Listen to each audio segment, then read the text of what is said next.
La Banque de réserve d'Australie est restée optimiste quant aux perspectives d'avenir sur le plan de l'emploi dans le pays, mais a noté que la faiblesse de l'inflation pourrait laisser une marge de manœuvre pour une baisse de taux dans les prochains mois.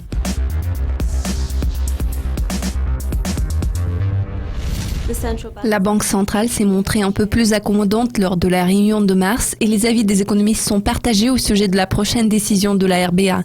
Certains estiment que cette année, il y aura une baisse de taux à partir du niveau courant des 2% qui est en plus bas record, tandis que d'autres prévoient 2 réductions. Nombreux sont ceux qui n'envisagent aucun changement cette année. Felicity Emmett, co-responsable spécialiste de l'économie australienne chez l'ANZ, est parmi ceux qui prévoient 2 baisses de taux en mai et en août.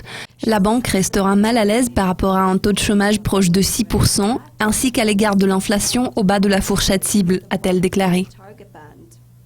Dans son compte-rendu, la RBA a noté que bien que le taux de chômage de l'Australie ait progressé à 6% en janvier, les conditions du marché du travail s'étaient nettement améliorées depuis le début de 2015 et les principaux indicateurs de l'emploi s'étaient renforcés davantage et étaient compatibles avec la croissance de l'emploi dans les mois à venir.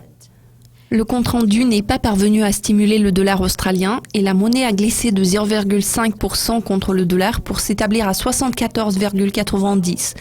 Selon Sally Holt de JP Morgan, la RBA aura besoin de voir à la fois une surévaluation persistante de la monnaie et un affaiblissement de la demande intérieure afin de réagir par des baisses de taux. La réunion de mars a eu lieu le jour précédant la date de la publication des chiffres du PIB du 4e trimestre qui ont montré une croissance économique impressionnante de 3% en 2015 contre les 2,5% prévus par les analystes de la RBA.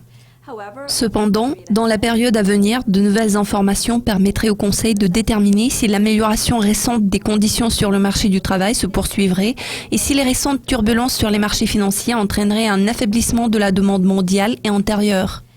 Le compte-rendu a également noté qu'il existait une marge de manœuvre et que la politique monétaire pourrait être assouplie si l'inflation restait obstinément faible. C'est tout pour le moment. Merci de votre attention. Je suis Louise McCauley. À la prochaine.